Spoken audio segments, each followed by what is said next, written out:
Paysage agreste, ça c'est le nom du tableau, c'est une œuvre qui est complètement abstraite mais référencée dans les archives comme étant un paysage.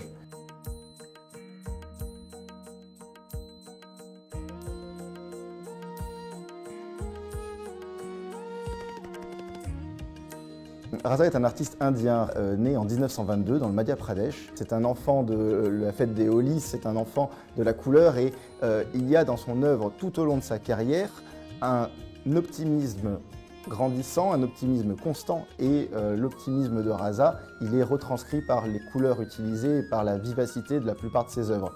Raza fait ses études à Bombay, à la School of Art de Bombay. Lors d'un voyage, de manière fortuite, Raza va rencontrer Henri Cartier-Bresson dans le Cachemire. C'est ce moment-là qui est un moment décisif dans la suite de sa vie et la suite de sa carrière. Ce que Raza fera lorsqu'il aura obtenu une bourse en 1950, il pose ses valises à Paris et commence une nouvelle carrière d'artiste et une nouvelle vie d'homme.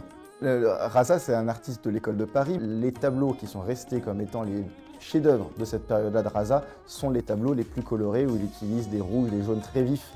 Le rouge rappelle à la fois l'Inde et à la fois ce qui est appelé le feu de Paris à ce moment-là, puisqu'on a un Paris bouillonnant, un Paris de grande fête, un Paris du début des Trente Glorieuses. Raza, à Paris, découvre les œuvres de Nicolas de Staël dans les musées parisiens.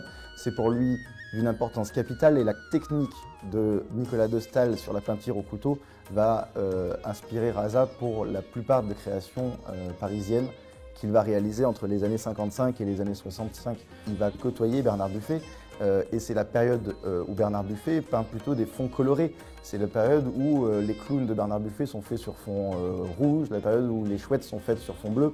Pour lui, la couleur noire est la couleur de l'aboutissement, c'est pas une couleur triste, c'est la couleur de la plénitude. C'est d'ailleurs quelque chose qu'il partage avec Rothko, qu'il rencontre à New York en 1962, soit un an après la création de notre tableau.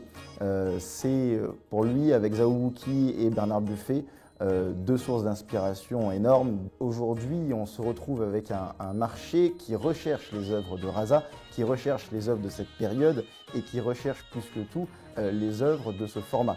L'exposition du Centre Pompidou qui s'est tenue l'année dernière présentait d'autres tableaux de cette période-là, mais aucun de ce format-là, aucun de cette puissance-là.